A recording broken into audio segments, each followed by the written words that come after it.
Welcome to the 5 o'clock show. It's time for Common Sense.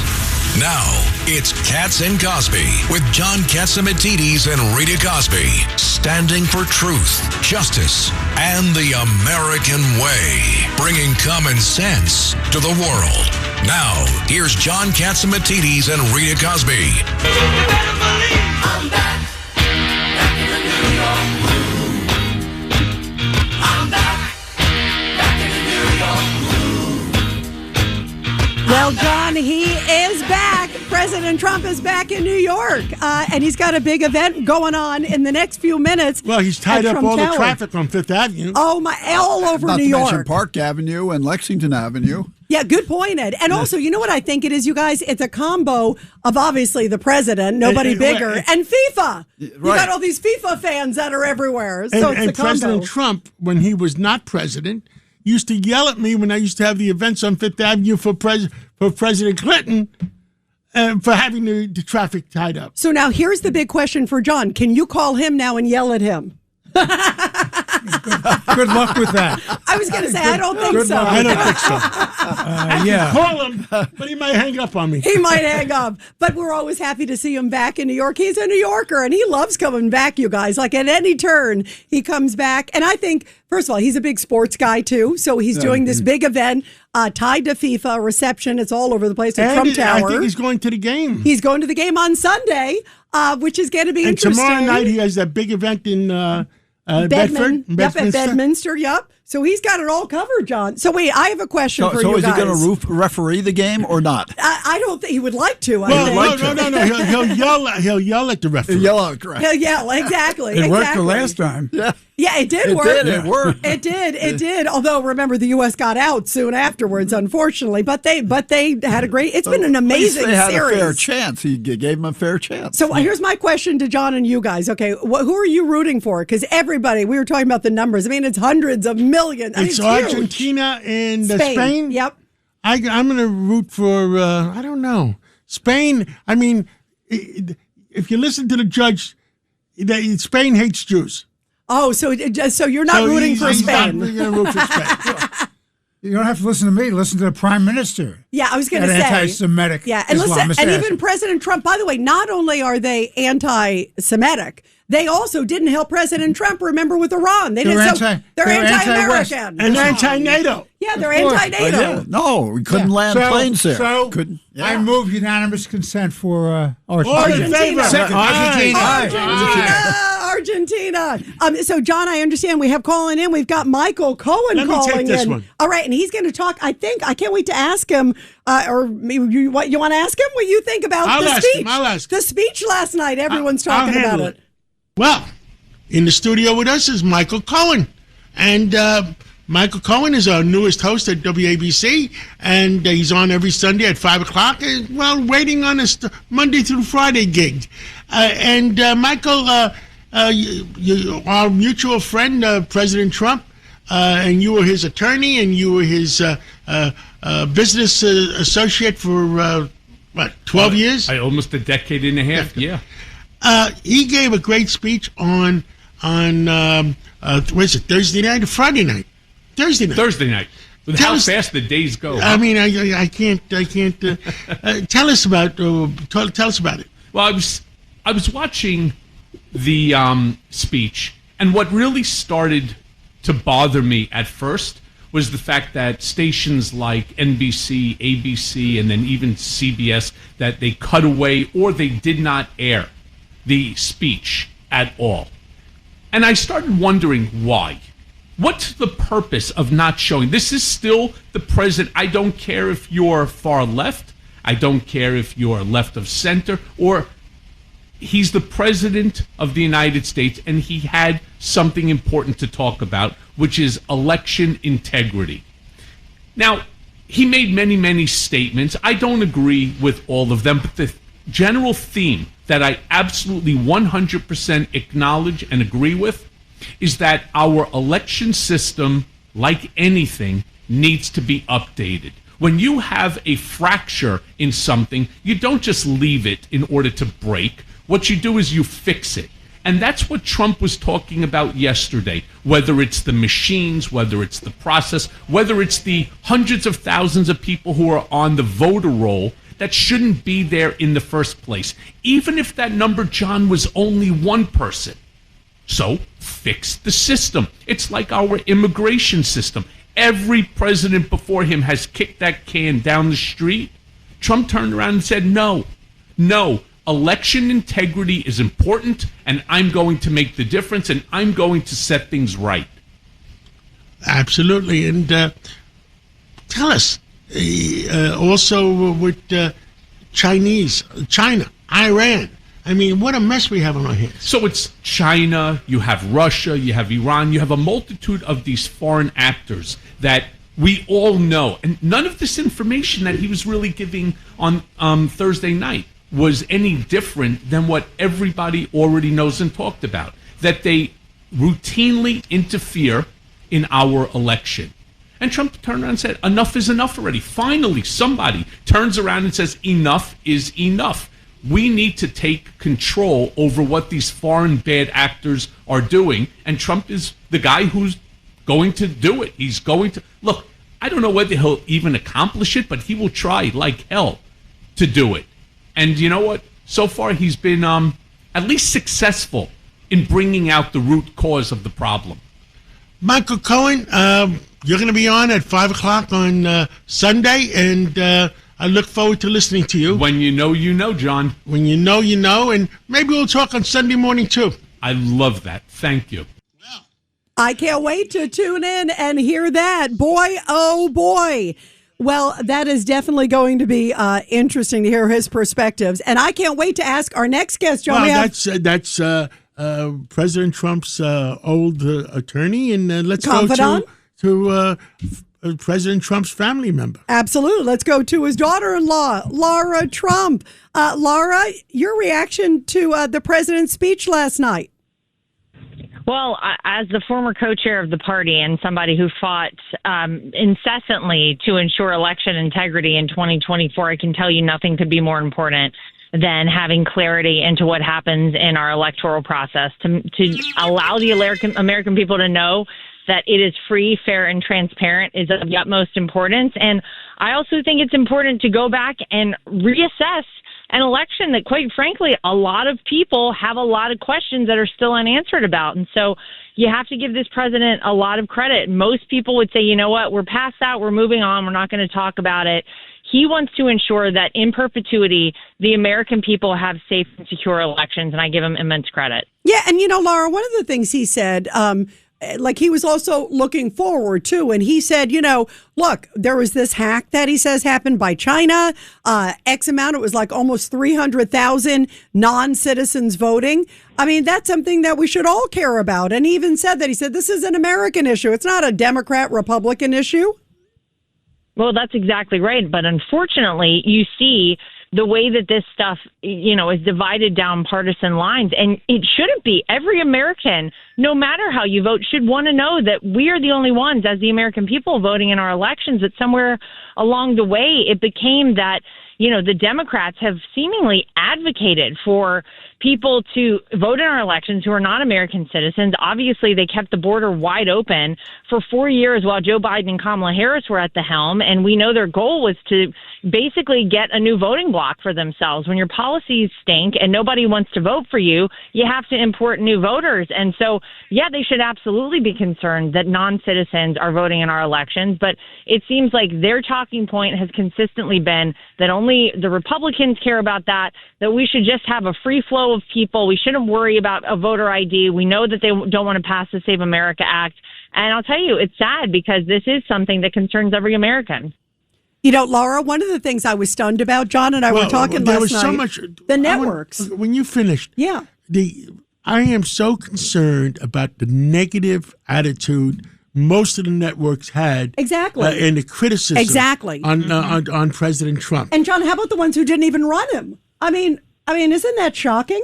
That is shocking. Was it, was that ABC television and NBC, was it? Yeah, and they didn't CBS run it. Cut it short a little bit. They cut it short. They came in late, and then they dipped out. And then MS Now, John and Laura, they had it briefly, and they had a header saying, "Oh, he's trying to talk while he's sagging poll numbers."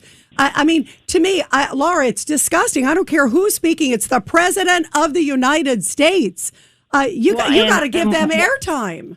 100%. And once upon a time, those networks were responsible, and they felt a responsibility to disseminate information to the American people directly from the source, not to spin it with a political slant like we know they do now consistently, and certainly not to either cut it off or not air it altogether. This is important information that the people who watch those outlets, some people don't have cable, guys. Guess what? That's the only place they can get their information is from those network television stations. And shame on them for either cutting it short or not covering it at all. This is the president of the United States. And whether or not they were advocating for him, we know they were working against him in the 2024 election and prior to that as well. They have a responsibility and a duty to the people of this country to carry that speech and to carry what the president has to say. It's insane. It is. Judge Weinberg.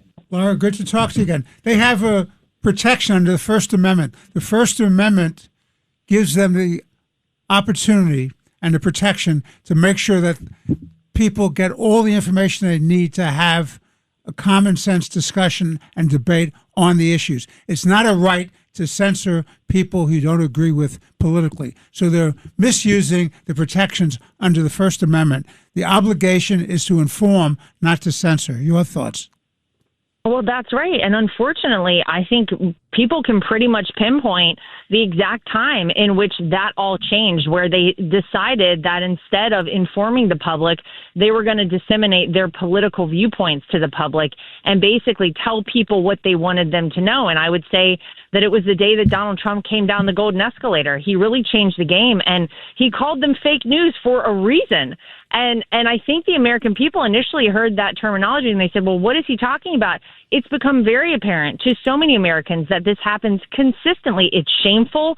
It's wrong. It goes against our Constitution. It goes against who we are as a country and how we were designed to operate. And, you look at the poll numbers for, the mainstream media, and it's no wonder they're down the drain because the American people don't even feel like we can trust them anymore. It's such a shame.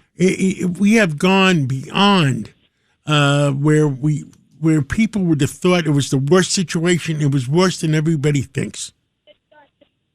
It's always been worse than everybody thinks, and I give this president so much credit for finally exposing it because, think about the fact that if we hadn't had Donald Trump as our 45th president, people, it almost seems like in this country in so many ways would still be asleep. We would not have the information and the clarity into so many different spaces like the mainstream media, like the swamp in Washington, D.C., so many places where people just kind of didn't think twice about it and they just accepted things as they were. This president woke a lot of people up, and I think he deserves a lot of credit for that. I agree 110%. Governor Patterson. Laura, do you or any of this panel remember the name of the American who was famous for this? He said, I will disagree to the death with you, but will defend to the death your right to speak. Well, I know that phrase very well. I don't know who said it, but yeah, I know. I feel the same way. Well, I've gotten on in years. That's why I can't remember. But it's a good line. But that's how, Patrick Henry. That's how we should all... wait. Judge Weinberg says this. Henry. Yeah, it's Patrick Henry, a guy he knew well. That's we used to go bowling together Tuesday night. He used to go bowling with him on Tuesdays, Laura. In the Bronx. Listen, In the Bronx. It is exactly how I feel. The fact that we have so many people in this country with different opinions is really the beauty of America. And that's how our founders envisioned America operating. We shouldn't all think in the same way. We should have different opinions and we should bring them together, discuss them, and then come up with the best solution. And that's why it's important to defend people's right to say things, even if you disagree with it, and maybe especially if you disagree with it. And unfortunately, the change happened, and now it seems like if your opinion is something that goes against what those with the power to control the media, agree with, then you're silenced, you're censored. Think back to 2020 and 2021. How many of us were taken off of social media, had our accounts shut down, shadow banned, etc.? It's so un-American, and it's crazy that our country has gone through this. And my hope is that we're coming out the other side with what the president had to say last night. Yeah, I hope so too. And Laura, before we let you go, You have a great topic on your show on Saturday night.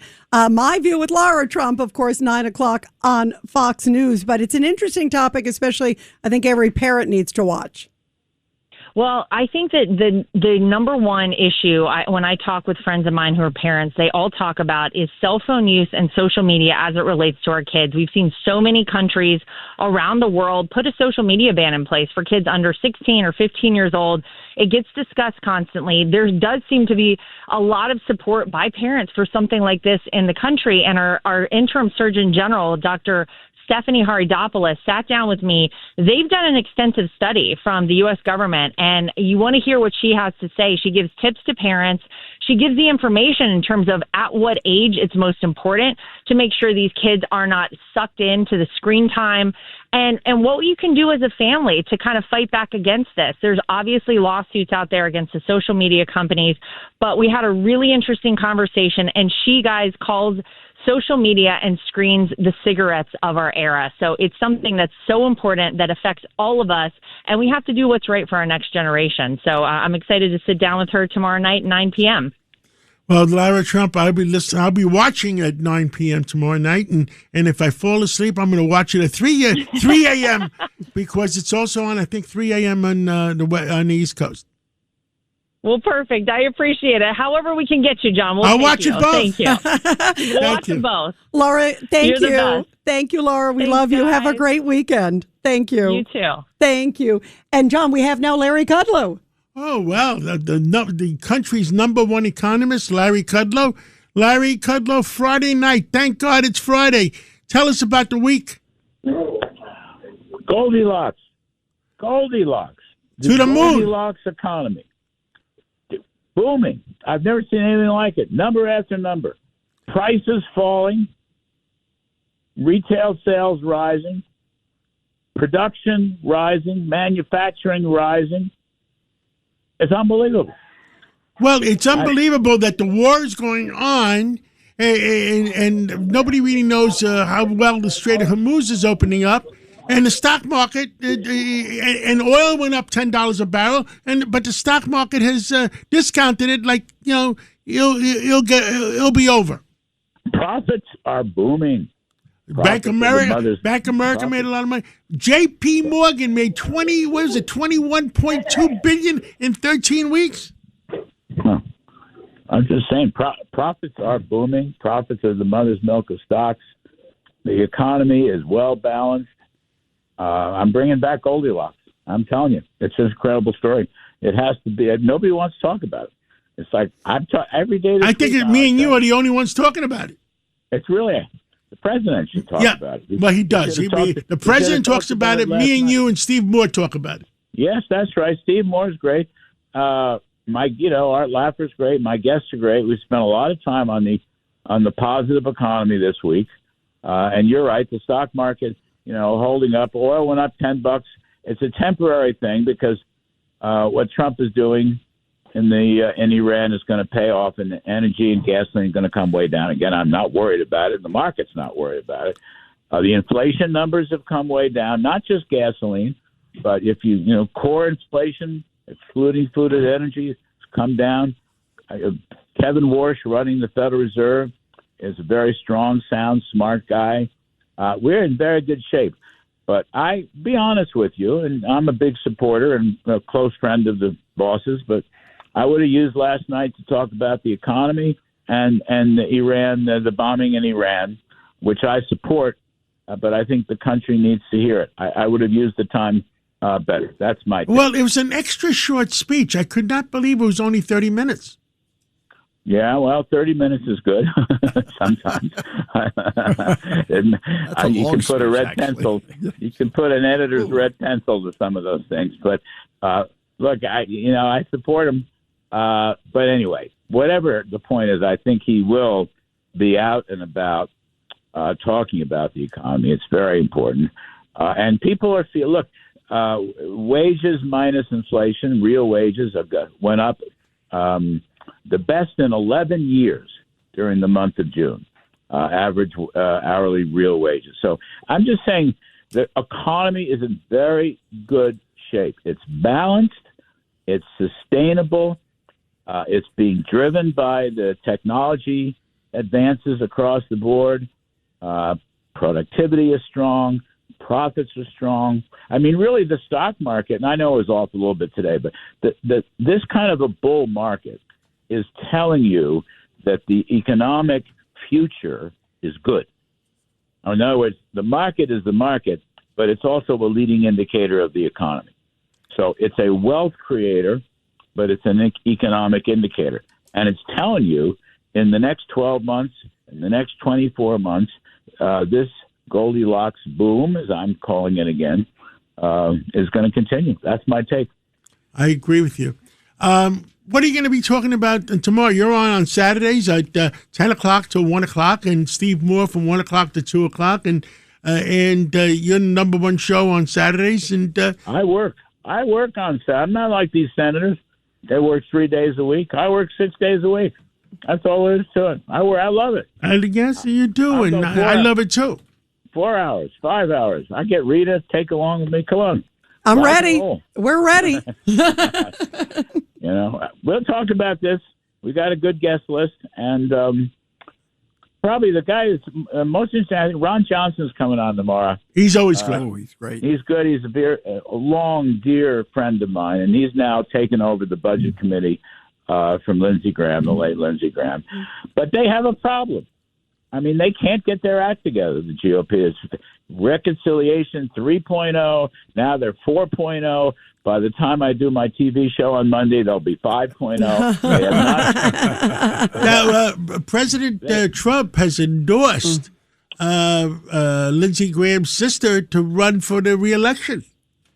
Oh, yeah, I didn't know. Really? Yes, it happened this afternoon. Yeah, he said nobody better than her.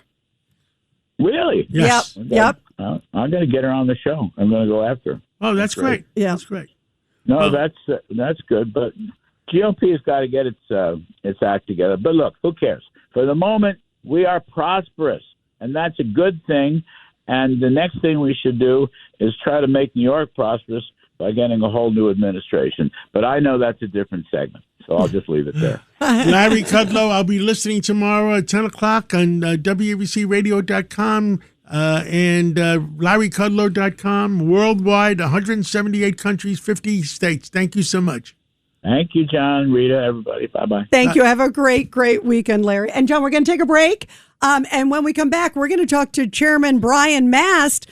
He's chairman of the House Foreign Affairs Committee. I can't wait to hear what he has to say. I'll take that one. He's full of, he is... Blank and blank. Blank and blank. He's a tough guy. He was a vet from Afghanistan, and, he lost both legs. Yeah, and also fought with the IDF, which is interesting. So he's got an interesting perspective about the Middle East. But he's going to be very good. Great. I can't wait. He'll be right back. A common sense recap of the day's biggest stories. It's John Catsimatidis and Rita Cosby. Katz and Cosby on 77 WABC. Well, Friday night. With us today is Congressman Brian Mast, and he's, I should call him Chairman Brian Mast, and he's a Florida congressman, and he's one good guy and one smart guy, and a great veteran that sacrificed himself a little bit for our country. Well, Congressman Mast, tell us. What the heck is going on in the Democratic Party? There was a big vote about Israel the other day, and I understand they got over 100 votes, and to not to help Israel, and they're our best ally. 100%. You look at this situation, I'd say, thank you for the welcome. By Democrats, I've been called a lot worse than all those things that you called me. You mentioned it. 103 Democrats voted against continuing our support for the Israeli military, which has been ongoing. It's one of the greatest partnerships that we have. Weapons development together, obviously them just destroying Hezbollah in Lebanon, them destroying Hamas terrorists, one of the greatest partnerships that we have. 103 Democrats, to include their leadership, like Nancy Pelosi. It just shows you they're all drug into the socialist wing, maybe not even drug in, maybe just, walking in politely because it's where they actually want to be. and they want no association with Israel whatsoever anymore. They're making that clear. That was really shocking that many. Previously, I think the highest amount that Democrats party voted against it was a lot less. Previously, you might get like an AOC, an Ilhan Omar, a Rashida Tlaib, Jayapal, something like that. You know what people consider the squad members, and what everybody considered the squad is now the mainstream Democrat Party. It's again, like I said, it's Nancy Pelosi, it's their leadership, it's Seth Moulton up in Massachusetts. People that a lot of folks consider them. Oh, these are moderate blue dog Democrats. Some people would have said before. Absolutely not. They've 100% turned their back on our relationship with Israel. They're the same people that are out there denying that there was ever any threat from Iran. Same people that used to say, yeah, hey, you know what? We need to do anything and everything to prevent Iran from having a nuclear weapon. Now today, these same people deny that Iran is any kind of threat to the United States of America or anybody else.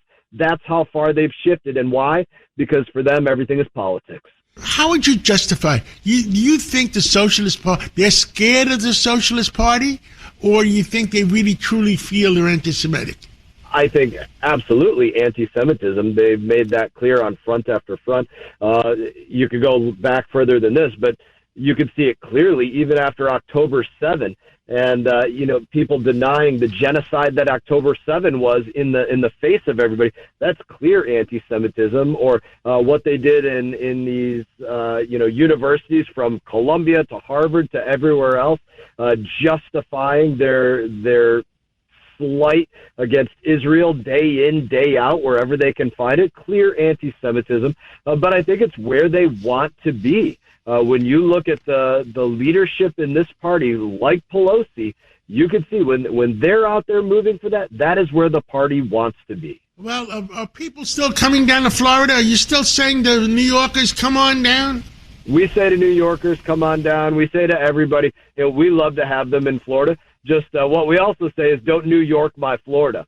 We don't want the New York politics that have messed up the city. We don't want the Mamdani politics coming into Tallahassee in Florida, which is our capital, or anywhere else across the state. We want it to be the free state of Florida, the number one most patriotic state, the place that loves its law enforcement and its military more than anywhere else in the country. We want it to remain that Florida. So if people want to come to a place like that, come on down. Well, thank you so much for coming on this Friday evening. TGIF, thank God it's Friday, and we'll talk to you again real soon. Glad to see you, my friend.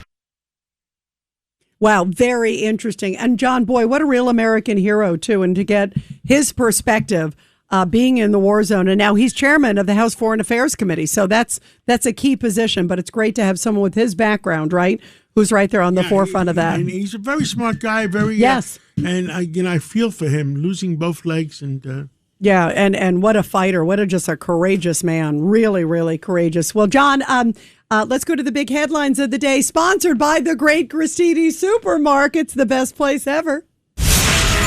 It's the top news of the day. Sponsored by Gristini Supermarkets. Here's Rita Cosby.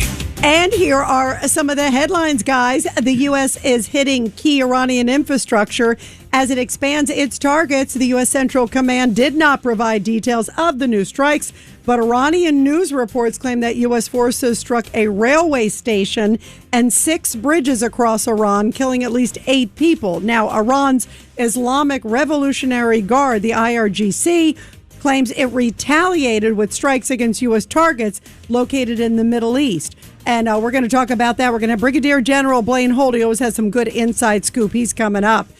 Also, President Trump wants to hold Canada responsible for the wildfire smoke that's blanketing millions in the Midwest and Mid-Atlantic.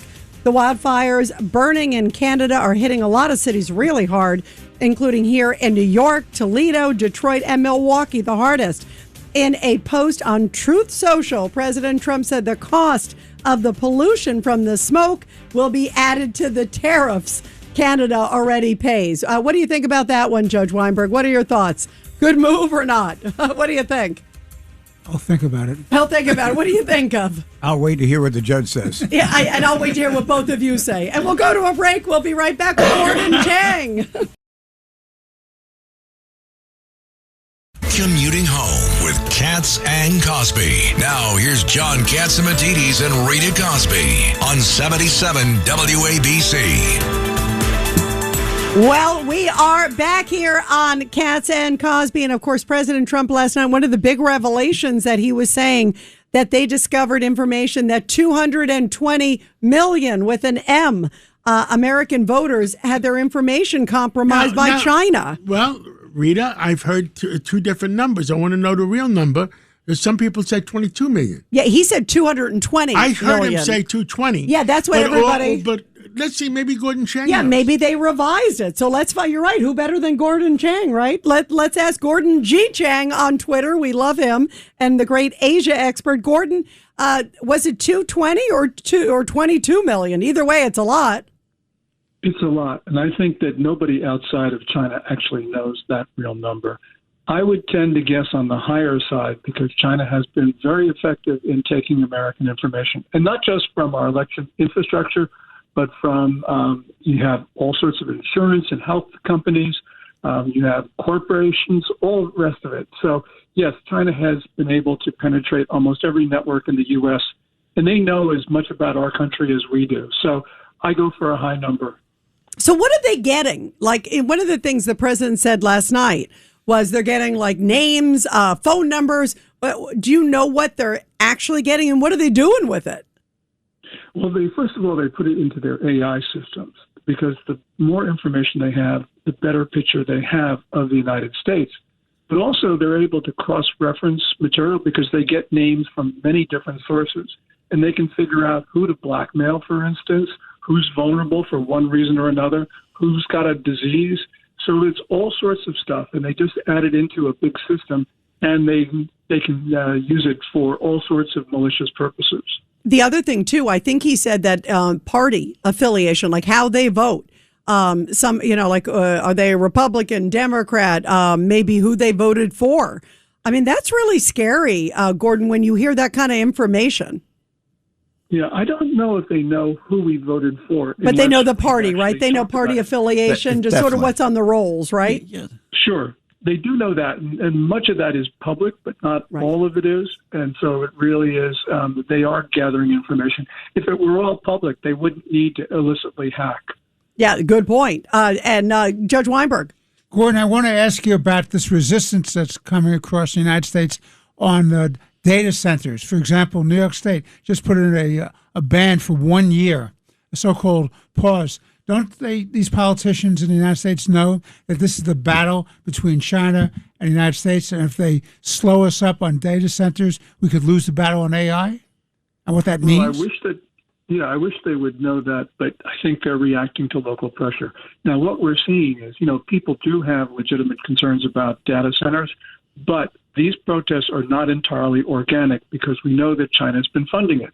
So, for instance, Neville Roy Singham, that American tech billionaire who is resident in Shanghai and who works with the Communist Party, he's been funding a lot of this opposition to data centers, and he's been doing it through illicit banking networks, as Fox News has been able to detail. So clearly this is a made in Beijing event. And we've just got to understand, as you point out, this is an AI battle. If we lose it to the Chinese, we're going to lose a lot of our country. Yeah, that's for sure. What are you hearing about China vis-a-vis Iran, Gordon? Like, one of the things, the technology and obviously the relationship with Iran. Have you heard anything, especially as attacks against Iran have definitely stepped up since they haven't come to the negotiating table? Yeah, I think that Beijing is basically a bystander now because they don't dare to actually fly in material anymore, though we should declare a no-fly zone. Right now, the Chinese would very much like to help Iran, but I don't think that they see a way to do that without triggering an enormous American response. They're still helping Russia across the board, and that's because they know they can get away with it. But I don't think they believe that in the Middle East they have that same latitude. And that shows you that China, after all, is not a superpower. When it comes to confronting the U.S., the Chinese shy away. The only time they're successful is when we don't confront them.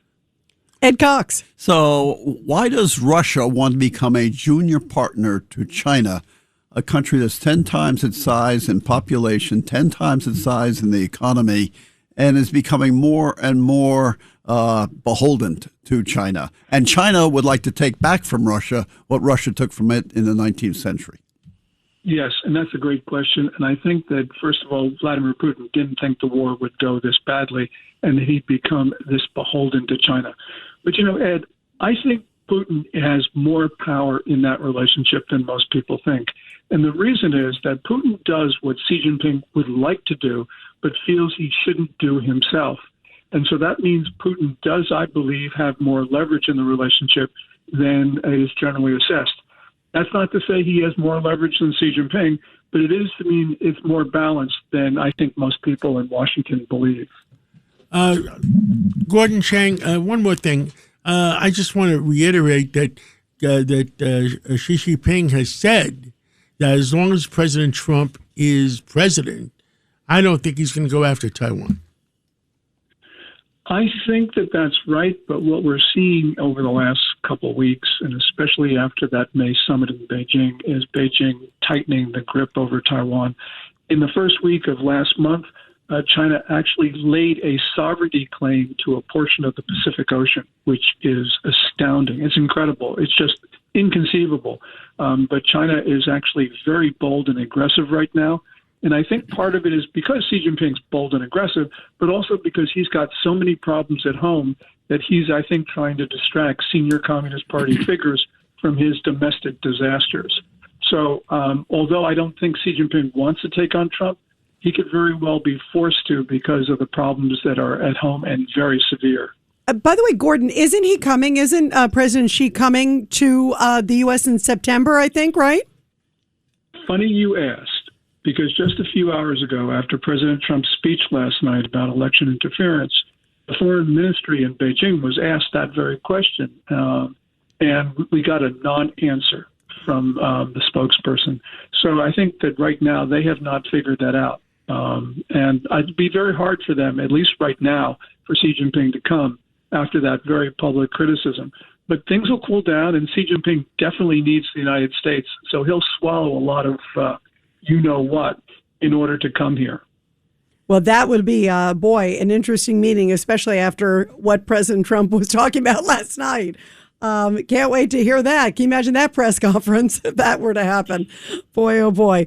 Gordon, thank you very much. It's always so great to have you here. And everybody, it's Gordon G. Chang on Twitter. And he has the best Twitter and always updates all the time there. Gordon, thank you. Thank you. Well, thank you, guys. And thank you for not giving me the time to answer the question about the smoke and the tariffs. Do you want to chip in? Is there anything you want to say on it? We're all ducking it here, Gordon. We're all ducking it. Okay. It's not a good idea. Yeah. Wildfires, too. I think it's going to be a tough one. Gordon, thank you very much. Thank you, Gordon. Have a great one, Gordon. We love you. Thank you. And, John, we have with us now Brigadier General Blaine Holt for the latest on Iran. And, boy, there's a lot. Of course, he's a retired U.S. Air Force Brigadier General, former C-17 combat commander, and also former U.S. Deputy Military Representative to NATO.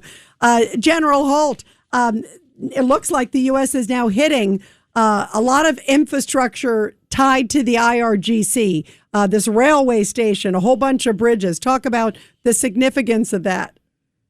Yeah, and good to follow my good friend Gordon Chang. We are so aligned on China, but what you're seeing, and so important what you said there, it's infrastructure that's aligned with the IRGC. President Trump is not targeting what the free Iranian people will need after their liberation that they're going to do for themselves.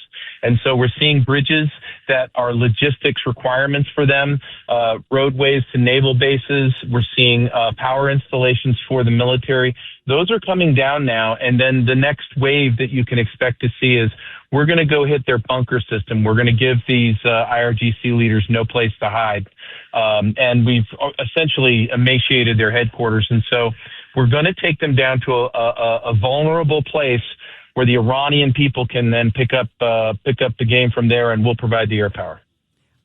Also, did you hear this, that the Houthis are now stepping up efforts and the Red Sea, that they're trying to get them kind of galvanize the Iranian regime. Obviously, they're the head of the snake, but they're a proxy group. So they're trying to plug up the Red Sea. What do you make of that timing as they're trying to focus on, Iran's trying to focus on the Strait of Hormuz, and it looks like the Houthis on the Red Sea? Yeah, I didn't have the Houthis on my bingo card because I thought that they had pretty much collapsed all the tents and understood it was in their best interest to get out of this thing. But we'll find out what their motivations are for another time. What is important is that they are now imperiling themselves for their own ending because Saudi Arabia is going to do what they always wanted to do, which is provide them with their end. And they have the capability and the means to do so. I believe UAE will get involved with that, possibly Bahrain. And so, look, if the Houthis come up on the net, it's just like a rusty nail. And we got a hammer, and we're going to hammer it down, and that's what's going to end up happening. Ed Cox. General, how many of the hits on military assets in Iran are really focused on freeing up the flow of oil through the straits? Yeah, Mayor, I would say most of them. But here's the thing in the balance that the targeteers at CENTCOM are striking. There is a very fine line between hijacking somebody's revolution and aiding and abetting it. And so normally, if we were just coming in with a shock and awe thing like we did in Iraq, you'd see, 2,000 sorties a night, steady diet of bombs for days on end.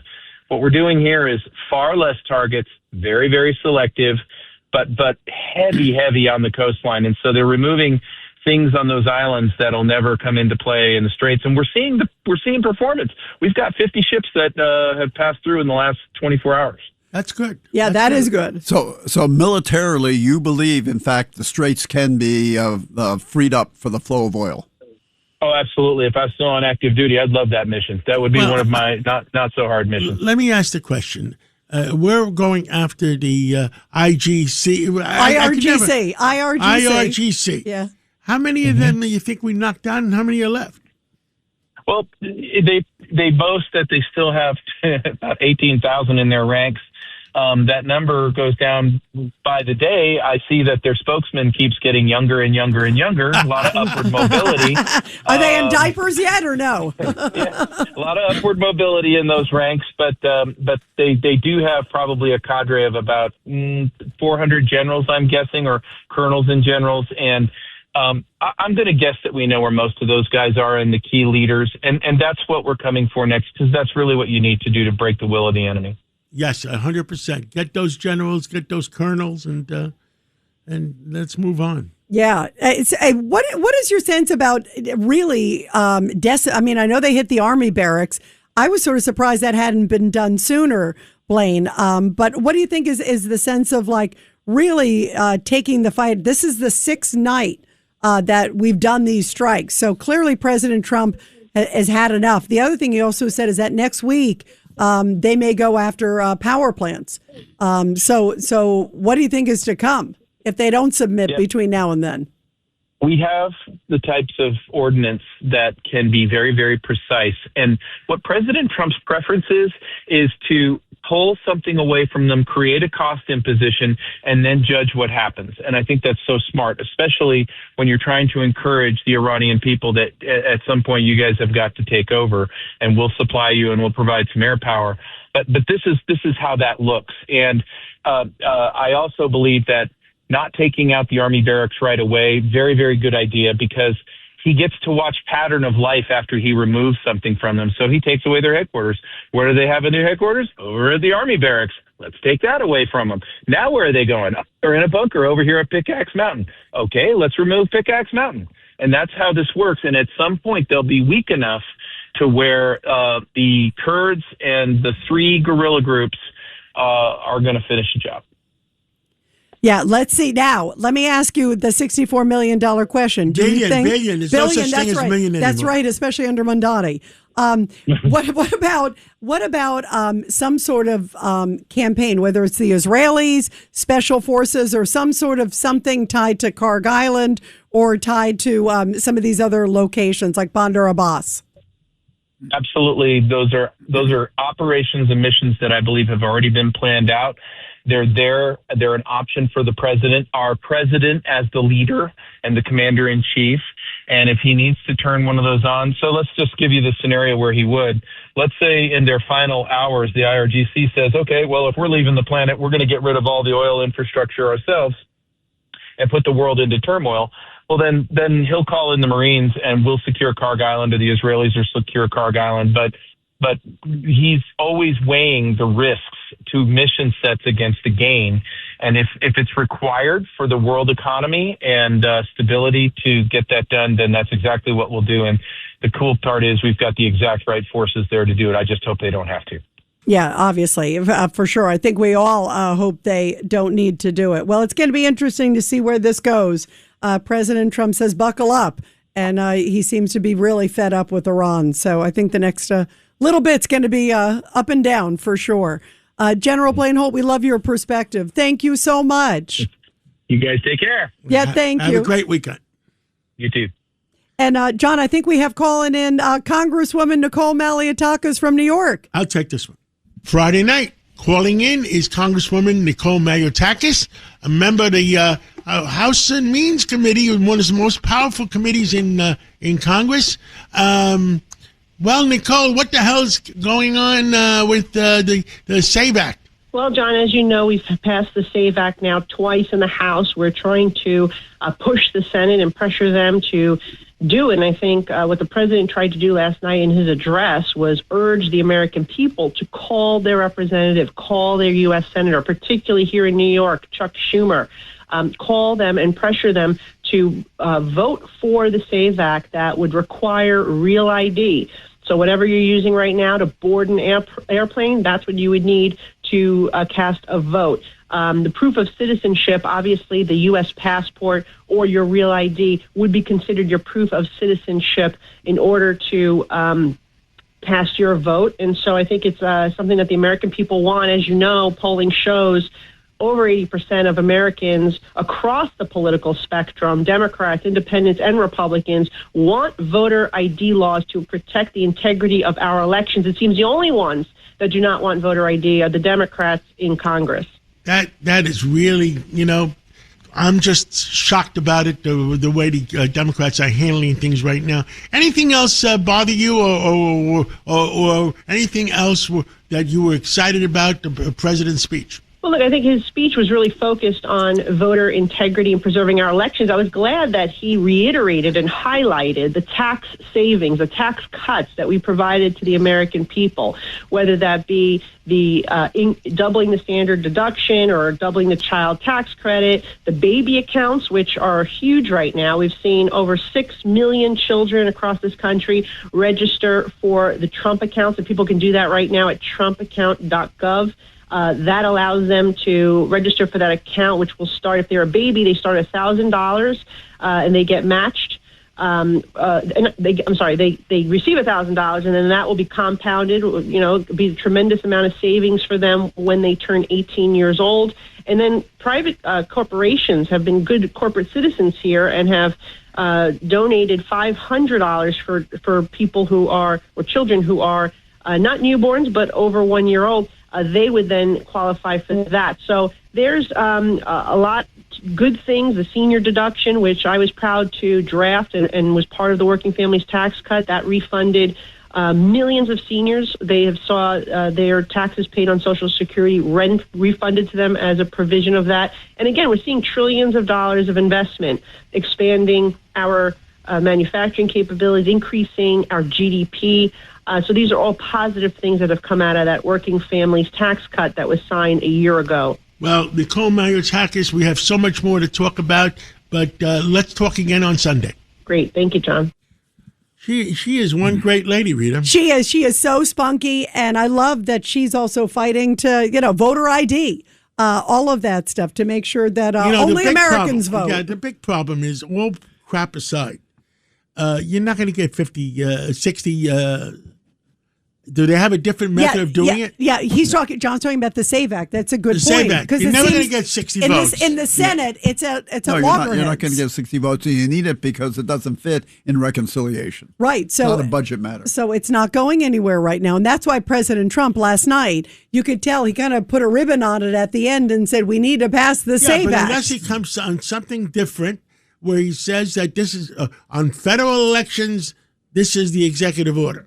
Right. And I don't know if that's going to work either. Yeah, no, it's an interesting point. Tell us, Ed Cox, before we take the break, tell us about the Supreme Court went and testified before Congress the other day, and we haven't talked about it. About security. Having a bigger budget for security because they're out to kill them. Yeah, no, they need security. There wasn't an attempt on Kavanaugh's life. Yeah, and Amy Coney Barrett revealed Not she's just had a threat, threats. but there's a guy there. Yeah, in outside front his of him. house. Yeah, right. Right. You know what was fascinating? He had the knives, he had the duct tape. Yeah, you know what was fascinating was the fact that to see Elena Kagan and to see Amy Coney Barrett, who are very disparate, obviously philosophically, but to see them talk about what happened in their family. Like Amy Coney Barrett said her son stumbled on the bulletproof vest in her bedroom and said, "What's this for, Mom?" Bottom line is, these Democrats don't give a damn. Well, and that's the scary thing. And I tried to get an answer from who did I interview before, where they said it was 103 Democrats voted. I said, are they anti-Semitic or are they just too afraid to tell the socialists? Socialists that they're against. Against Israel, funding for Israel. Is, I don't know what the real answer is. Go ahead. Yeah, no. Judge Weinberg, what do you think in terms of where this is going? I think it's both. I agree. And Judge, I have a question following up on what John said before with the SAVE Act. So if they can't get the 60 vote threshold, can there be some executive action or on something like that? No, the whole problem is you need the SAVE Act to get through, but you can't get it through because they blockade it because you need 60 votes to overcome. The rules on the Democrats will on the never do it. Yeah, they won't let them. On the filibuster. And there's no way to which get is around why it. So that's why Trump keeps saying, get rid of the filibuster, get rid of the filibuster. Exactly. Because you can't, as Ed Cox correctly pointed out, because this is not part of reconciliation, because it's not a budget bill. Right. So why you have to make it into a budget bill somehow? That if you did that. Yeah, if you put it within it. Right. Yeah, right. Work on the parliamentarians' rules and see if you can do that. Well, that would be the gambit. I don't know that would be successful. I agree. Yeah, and we'll have to see because there's obviously a lot of debate on the filibuster Should we That's take about a break? the only way to get it passed. Yeah. We're taking a break and then we're coming home with our Friday night TGIF guy, Joe Concha. The closer, Joe Concha. It's a common sense recap of the big stories. It's Katz and Cosby on 77 WABC. And we are back here on Katz and Cosby. And what better way to end the week on Friday, of course, with Joe Concha. Joe, I assume you were watching the president's address last night. So obviously you weren't watching ABC or NBC, right? Oh, exactly. Yeah. I mean, I turn to ABC and I see The Bachelor, season 84. It's like, guys, look, some other important things may be going on at this point. But if you look back to 2022, and Joe Biden did a very political speech. Remember, it was in Philadelphia. Behind him, it looked like that scene of The Shining where there's blood coming out of the elevator. Yeah, with the Marines, right? With the Marines standing aside him, right? Remember that? Yes, yep. Exactly. There's two poor Marines, and he just went off on MAGA Republicans, extreme MAGA Republicans. You're destroying the country. Again, they held that.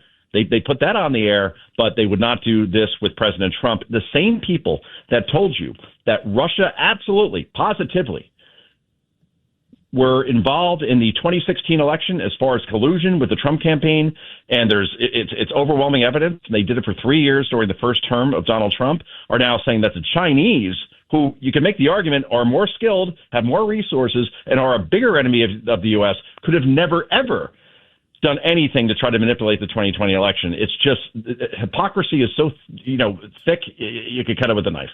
Yeah, and I just find it so offensive, Joe, that like the networks to say no, we're not going to cover it, and then CNN dumped out of it. CNN was like, oh, this is not correct. Even worse, to cover it, but cover in bits and then criticize those bits. Yeah, I mean, come on, Joe. There were 900 or more documents that were declassified by President Trump. And it wasn't like it's Trump's opinion. These are CIA reports. These are FBI reports. As far as what the Chinese were doing, 220 million voter rolls were accessed by the Chinese, and we're not going to cover it. And worse, to your point, is even during the speech, they're saying there's nothing here. Oh, you looked over the documents, really, because he literally just declassified them. No one researched anything. This was a predetermined narrative to debunk Trump on this particular situation. It deserves investigation. No one trusts our elections. After the 2016 election, 80% of Democrats thought that the Russians actually hacked voting machines to help Donald Trump win. And obviously, we know what MAGA was thinking after the 2020 election when Biden got 81 million votes, when Barack Obama only got 68 million, despite Biden only hardly campaigning, and clearly his brain had turned applesauce at that point. So all these things said, it deserves investigation, but the legacy media is going to make sure that this is not going to happen, because if Trump says it, they believe it's a lie, because they're not journalists, they're activists. And by the way, did you see Joe Biden has a new book that's coming out? He did an ad on it. And even Democrats are saying no. Mercy. Because the Jill Biden book went so well, right? Dr. Jill Biden. So, yeah, the Biden should go away, whether it's Hunter Biden, who's talking about now he may run for president, and Dr. Jill Biden in her book saying that she never saw even once Joe Biden's cognitive decline. And now Joe Biden is going to go on a book tour in September and do interviews. Unless he gets the questions in advance and can read off a teleprompter like he did during the 2020 election, that's not going to go well at all. And again, every time the Democrat Party reminds everybody about those 4 years and the cover-up, it's not good for the party in general. Joe, I love it. Yeah, by the way, Governor Patterson's having a heart attack over Hunter Biden. Joe, go ahead, Gov. Now, Joe, you know where the studio is here, right? Yeah, I've heard. Yeah, right across from. Could you call me an ambulance right now? Yeah, with the word Hunter Biden. I think. I can't believe what you said. But the problem with families of people who are in high elective positions is they really think that it's a kingdom. Yeah, they think it's like the Kennedys and Camelot all over again. Except I'm pretty sure we're not going to. Well, not that the Kennedys, the family itself, in terms of his conduct, didn't have any great shakes in terms of Ted Kennedy and what happened there. I'm getting into the weeds here, but yeah, Hunter Biden. They love attention. They want to be relevant. Money doesn't mean anything, and that's why they keep doing these interviews and putting out books. You could say it's for money. I don't think it is. I think once you're relevant and you get a lot of attention paid to you, it's hard to put that toothpaste back in the tube. Look, as a former president, if you want to be relevant, just shut up and do the stuff behind the scenes that you can do as a leader of the party. And be dignified. Exactly. And be dignified about it. And be rational about it. Yes. You can be a voice of rationality, a strong voice, but just you don't have to go public and everything. By the way, there's subtitles on the promo too of him speaking. Yeah, because he's slurring. I mean, it's sad. Actually, yeah, no, it breaks my heart. No, especially in these circumstances. And you have to blame Joe Biden. Yes. I mean, and why is she saying, Joe, get out there, do a book, and Hunter, run? Listen, I would not. If I was president of the United States, I would not indict a former president. But the people around him that faked his presidency, I would have gone after them. What about Merrick Garland and some of the Mar-a-Lago raids? We still have a lot of questions on that. Too, to John's point. Absolutely. That was completely, it should never been done. And Joe, before we let you go, what do you think's going to happen FIFA on Sunday? Who you rooting for, Argentina or Spain? Everybody thinks I'm Italian because my name ends in an A and I'm from New Jersey, so therefore I must be Italian. No, I'm actually Spanish. So Concha is a Basque name. It's from the San Sebastian region right by the French border. I love San Sebastian. Wait. Is he rooting for Spain? He might be. Look, John, I got a La Concha Bay named after me in Spain, all right? So not me, but the Concha family. So it's like I got to go with Spain, but Messi's he's the greatest player I've seen in By the way, sport. some breaking news. Breaking news. Charges have been filed against Paul Pelosi on a hit and run revealed. Oh, yeah. Remember, he had a recent hit and run. There was another one, I think, too. So, wow. Hire a driver, dude. You're worth $300 million. Call Get Uber. a driver. Call Uber, even, right? Yeah, but they might be able to, there's a record of where he went. See, John's getting to the bottom of it. So, guys, let me finish my point. Argentina wins, but I'm rooting for Spain. How's that sound? Okay. All right. Okay. All right, there we What go. do we the all bases. stand for? Truth. Justice. the American way. Is the ambulance here yet? For Hunter or you? For me. That was good. Thanks for listening to Cats and Cosby with John Catsimatidis and Rita Cosby. You can hear Cats and Cosby weekdays at 5. It's the 5 o'clock show on 77 WABC. If you like the podcast, share it with your friends and listen anytime at WABCRadio.com and download the WABC Radio app. Hit that subscribe button on all major podcast platforms. Plus, follow WABC on social on Instagram, TikTok, Facebook, and X. See you next time for a new episode so you never have to wonder. What the heck is going on here?